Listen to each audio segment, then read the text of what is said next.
নমস্কাৰ বন্ধুসকল, আজি 4 জুন। ইতিহাসৰ পাতত আজিৰ দিনটোত সংঘটিত কিছু উল্লেখযোগ্য ঘটনাৱলী এনেধৰণৰ। 1845 চনৰ আজিৰ দিনটোতেই মেক্সিকো আৰু আমেৰিকা যুক্তৰাষ্ট্ৰৰ মাজত যুদ্ধ আৰম্ভ হয়। এই যুদ্ধৰ মূল সূত্ৰপাত ঘটিছিল টেক্সাছ নামৰ আমেৰিকান ৰাজ্যখনক লৈ। 1836 চনত মেক্সিকোৰ পৰা স্বাধীনতা লাভ কৰা টেক্সাছক যেতিয়া 1845 চনত আমেৰিকাই নিজৰ এক ৰাজ্য হিচাপে অন্তৰ্ভুক্ত কৰিছিল, তেতিয়াই এই শত্ৰুতাৰ সূত্ৰপাত ঘটিছিল। 1848 চনত দুয়োখন দেশৰ মাজত গুৱাডালুপে হিডালগো চুক্তিৰ অনুসৰি এই যুদ্ধৰ অন্ত পৰে। 1936 চনৰ আজিৰ দিনটোতেই অবিভক্ত ভাৰতৰ চিভিলিয়ান ৰেডিঅ'ৰ নাম পৰিৱৰ্তন কৰি অল ইণ্ডিয়া ৰেডিঅ' কৰা হৈছিল।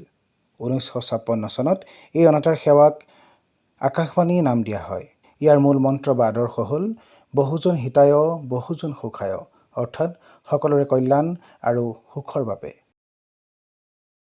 1996 চনৰ আজিৰ দিনটোতেই বাংলাদেশত ইণ্টাৰনেট সেৱা আৰম্ভ হয়।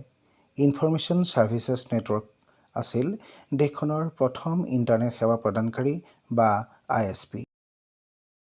2004 চনৰ আজিৰ দিনটোতেই চিৰাং জিলা আনুষ্ঠানিকভাৱে গঠন কৰা হয়।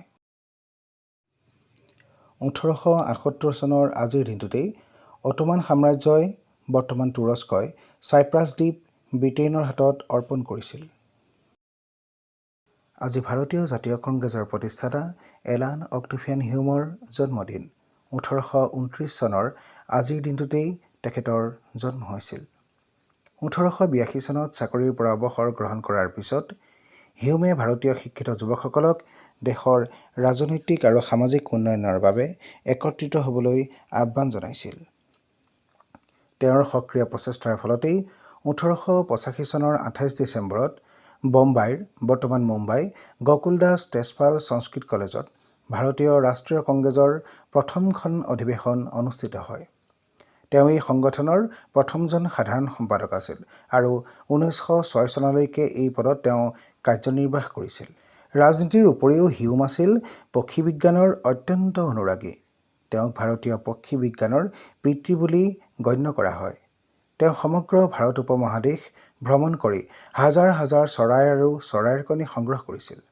1872 চনত তেওঁ পক্ষী বিজ্ঞান বিষয়ক এখন বিখ্যাত আলোচনী ষ্ট্ৰে ফিডাৰ্ছ আৰম্ভ কৰিছিল। 1975 চনৰ আজিৰ দিনটোতেই মাৰ্কিন অভিনেত্ৰী, চলচ্চিত্ৰ নিৰ্মাতা আৰু মানৱ হিতৈষী ব্যক্তি এঞ্জেলিনা জলিৰ জন্ম হয়। তেওঁ 3টা গ্লোব বঁটা, 2টা স্ক্ৰীণ এক্টৰ্ছ গিল্ড বঁটা আৰু 1টা একাডেমী বঁটা লাভ কৰিছে। বিশেষকৈ মানৱতাক প্ৰসাৰিত কৰা আৰু বিশ্বজুৰি শৰণাৰ্থীৰ সৈতে কাম কৰাৰ বাবে তেওঁ স্বীকৃতি লাভ কৰিছে। 1989 চনৰ আজিৰ দিনটোতেই ইৰাণৰ ধৰ্মীয় নেতা আয়াতুল্লাহ ৰুহুল্লাহ খুমেনীৰ মৃত্যু হয়। তেওঁৰ পিছত আলী খুমেইনী ইৰাণৰ ইছলামিক ৰিপাব্লিকৰ সৰ্বোচ্চ নেতা নিৰ্বাচিত হয়। 2020 চনৰ আজিৰ দিনটোতেই ভাৰতীয় চলচ্চিত্ৰ পৰিচালক আৰু চিত্ৰনাট্যকাৰ বাসু চেটাৰ্জীৰ মৃত্যু হয়।